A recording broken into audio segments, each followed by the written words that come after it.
Hello guys. तो previous class से आगे इस क्लास में हम बात करेंगे, जैसे इंटीजर बताए थे, इंटीजर को काफ़ी अच्छे तरीक़ा से हमने कोशिश किया था बताने का। अब आ गया कि इंटीजर में इवन नंबर और ऑड नंबर। इंटीजर मतलब पूर्णांक, तो इवन नंबर में क्या आ जाएगा कि जो दो के मल्टीपल में हो ऐसी संख्या, यानी कि सम संख्या, ऐसी संख्या जो दो के मल्टीपल में यानी 2 के।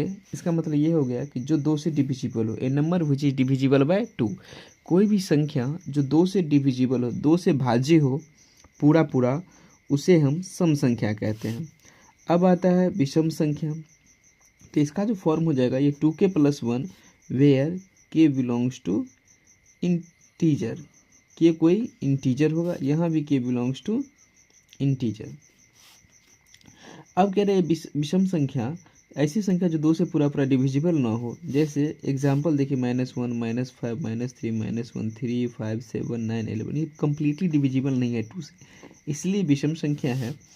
और ये दो से पूर्णतः विभाजित है, इसलिए इसे सम संख्या कहते हैं। जैसे -8 -6 -4 -2 0 2 4 6 8। तो जैसे यहाँ हम देख रहे हैं कि -8 -6 -4 -2 0 2 4 6 8 डॉट डॉट, ये दो से डिविजिबल है, तो इसे हम सम संख्या कहते हैं। और इसे विषम संख्या इसलिए कहते हैं क्योंकि ये दो से पूरा पूरा डिविजिबल नहीं है।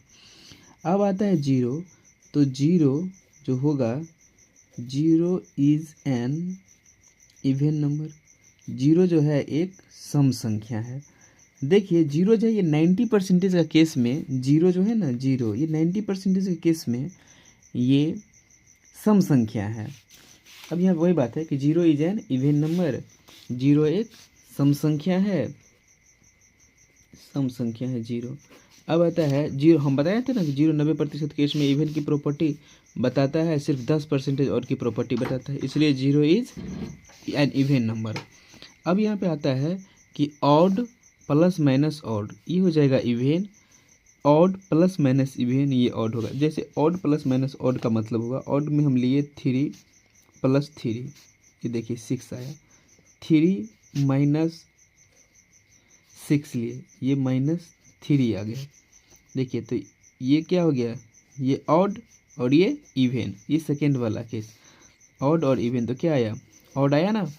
अब देखिए हम इवन प्लस माइनस इवन लेते हैं, यानी कि 4 + 4, देखिए 4 + 4 8, और 4 - 4 ये क्या आ गया, 0। तो देखिए इवन नंबर आ गया ना, इसलिए 0 को हम लेते हैं 90% केस में इवन नंबर, क्योंकि इवन प्लस माइनस इवन तो इवन होना चाहिए।